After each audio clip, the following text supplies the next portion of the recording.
What's going on, everybody? Happy Wednesday. Hopefully you're having a good week. There is so much to talk about. There is so much to learn still. There is so much to prep still. And, I think often we get wrapped up in the stresses of life and work and trying to make ends meet that we sometimes forget to slow down, take a breath, and, think about most critical needs closest to you, right?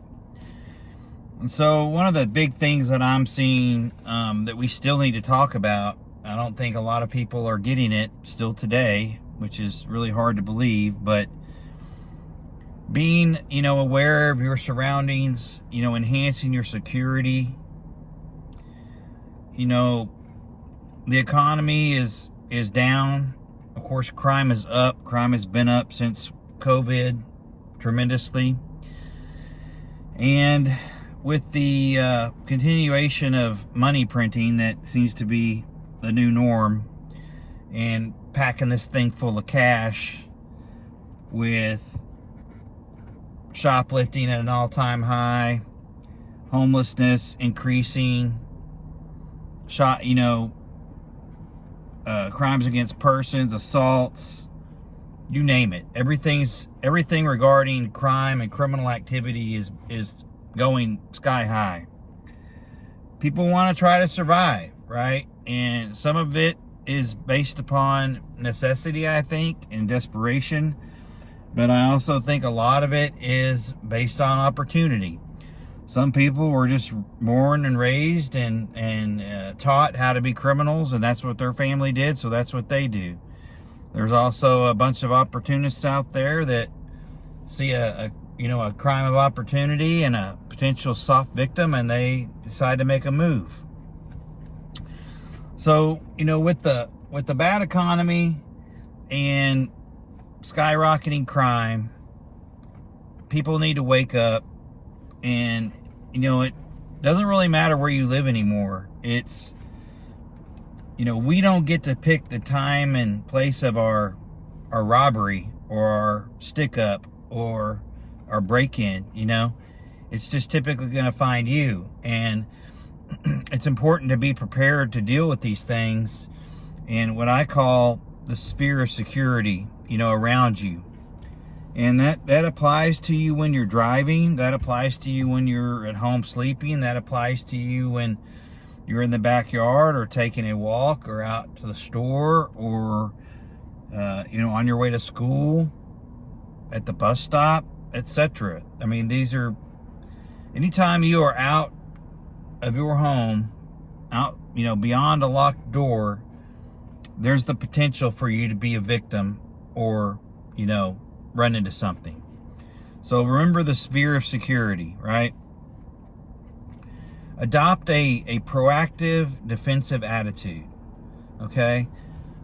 Those of you that have been in law enforcement or worked on in investigations at any length of time should, there's a thing called surveillance, right?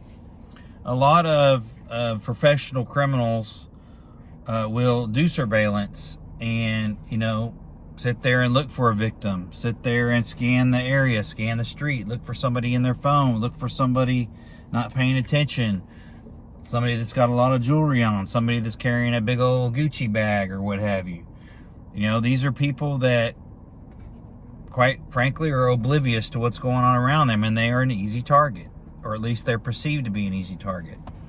So, my advice to most of you, all of you, if it applies, is to when you're walking or driving, keep your head out of your phone, pay attention to your surroundings. If you are in a vehicle driving, check your mirrors. You need to be scanning your rear view mirror, and you need to be looking at your side mirrors about every 10 to 20 seconds at least. You need to know what's going on around you. When you're at a traffic light or an intersection, and there might be a car next to you or a car behind you, or somebody walking across the crosswalk or standing at the corner, they might be looking at you, sizing you up. They might be posing as a bum or a beggar trying to panhandle money, and you know you're not paying attention. Next thing you know, they're sticking you up. So when somebody is sizing you up and you feel like they're looking at you, you know what? You look right back at them and you let them know, hey, I'm looking at you. I'm watching you. You don't have to be intimidating or looking for a fight, but you need to let them know, hey, I see you. I'm watching you. You know, and they might pick another victim, right? Of course, y'all know my thoughts on traveling armed, and, you know, whether you're driving or walking. You know, I don't know how people walk around without some sort of personal, you know, defense device of some sort. I mean, we're past the stage of pepper spray and stun guns, okay? You've got to be trained, and you've got to be willing to implement, you know, defensive tactics and possibly deadly force should it come to that, you know, because people don't care anymore. I mean, they're running over people on bicycles now, okay? So they don't care. And so it's up to you to provide your personal security as best you can. And always remember, when seconds count, the police are only minutes away. All right? So understand the risks. You know, be empowered. Don't be afraid. Be empowered to go out and live your life, but also be cognizant of the dangers, and also be willing to do something about it should you not be able to flee. If you can't flee and you're confronted and you've got to make a decision to defend yourself or be a victim, hopefully you decide to defend yourself, you know? And again, it does depend on where you live, unfortunately. You know, I would feel, you know, much different about defending myself with deadly force in, you know, Texas versus, you know, New York City.